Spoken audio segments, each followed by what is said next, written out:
実長6ヶ月の使用感、アジド 5G。 私はねやっぱりアングラーなんですよね。ビルダーではないので操作感度をやります。ここはアングラーの得意分野。その操作感がどう釣りに影響してくるか、この竿の素晴らしさ、そして今後の釣り方、これが分かってくるかと思います。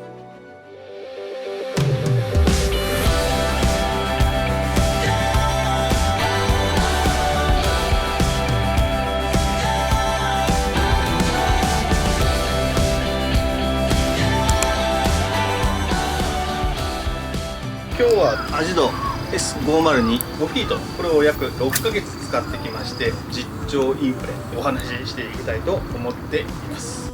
はい、そこで次ですけども、操作感度ですね。自分のイメージ通りに、リグの操作が行えたり、あとロッドにおけるキャスティングの正確性やです、魚とのやり取りの安定性など、アジングを行う上での根幹的な部分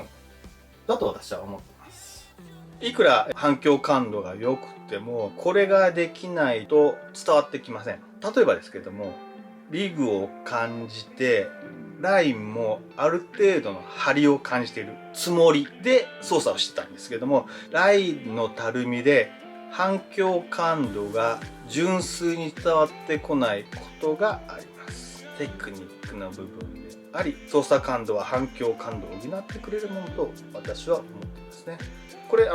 イン張りすぎてもあんまり良くないんですけども、ある程度気持ちたるんでる、ラインピンピンに張るっていうことは根がかりとかそういう時ぐらいしかないんですけれども、反響感度に影響を及ぼす感度、そうが操作感度。操作感度ですね。それってロッドのせいなの？ロッドのせいでもあります。例えばパッツン系のロッドで軽いリグを使おうと思うと結構手前に寄ってきちゃうよね。たわみがないから引っ張っちゃう。そう、ある程度のたわみを作ってあげると操作感が増すというふうにちょっと思っています。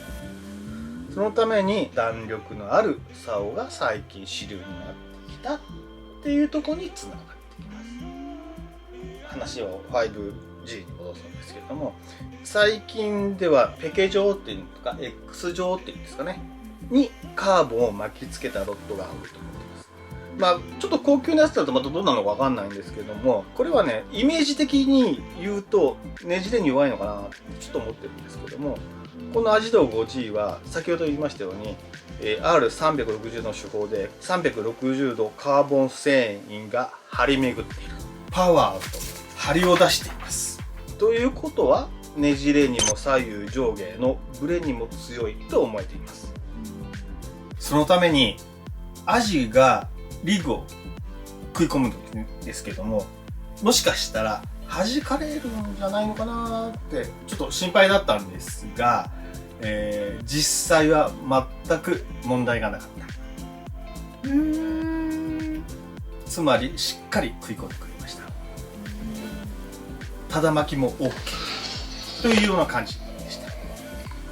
でもツイッター1000人達成の時のインプレの時は、ただ巻きとかには向かないんじゃないかって。そうちょっとね固めかなと思ったんですけども、実際食い込むと思います。この画像を見ていただければ分かると思うんですけども、しっかり食い込んでるシナリオをしっかり利用できると思ってます。で、使用感も問題がないですし、竿のしなりも適度にあり、張りとパワーでテクニックを補い、反響感度を生かすことができる竿なんじゃないかなってちょっと思ってます。操作感度を主にして竿を選んでいくと面白いんじゃないかなっていうふうに思ってます。じゃあマイケルさんが考える操作性のポイントって何なんですか？こう買うときにこれとこれとこれとこれ、それはね、後から出てきますよ。早かった早かった。お楽しみに。で3つ目いきましょう。3つ目、荷重感度、これもリグの重さや潮の流れですね、ロッドを通して感じることができる能力。この荷重感度はストレートティップの方が細くしなやかにできますので、こういった重さなんかも吸収できると。内部が空洞のチューブラー、作る工程上ですね、どうしてもティップが太くなりがちなんですよ。太くなるっていくと硬くなります。筒状にこう作っていきますので、これ以上細くできないっていうところがやっぱりきますね。つまりどんどん細くしていくと中詰まっちゃいますので、結局ソリッドティップになっちゃうんですね。でソリッドティップはここ詰まってるんで、ピッピッピッピッピッピッって鉛筆みたいな。そう、いくらでも細くできます。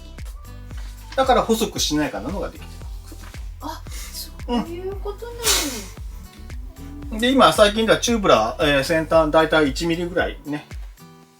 チューブラーはだいたい1ミリ。1ミリから 1.2 とかね、そのぐらいの太さありますけども、ソリッドティップこれむちゃくちゃ細いで、お前これお尻踏んだら折れちゃうんですね。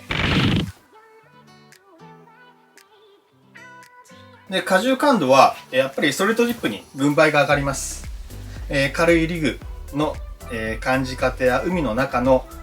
海流やよれなど、ロッドのしなりで重さを吸収する分、手元に伝わりやすいかなと思っています。ガシガシガシガシ。これら分かったところでなかなか超過につなげることが難しいのが現実。魚いなきゃ釣れないからさ。皆さん結局3部作になってしまいました。私なりに見る竿の選び方、それと、私が 5G を使ってどういう風に釣りをしているか、それをちょっとご案内していきたいと思っております。ぜひ次回もお楽しみにしてください。竿か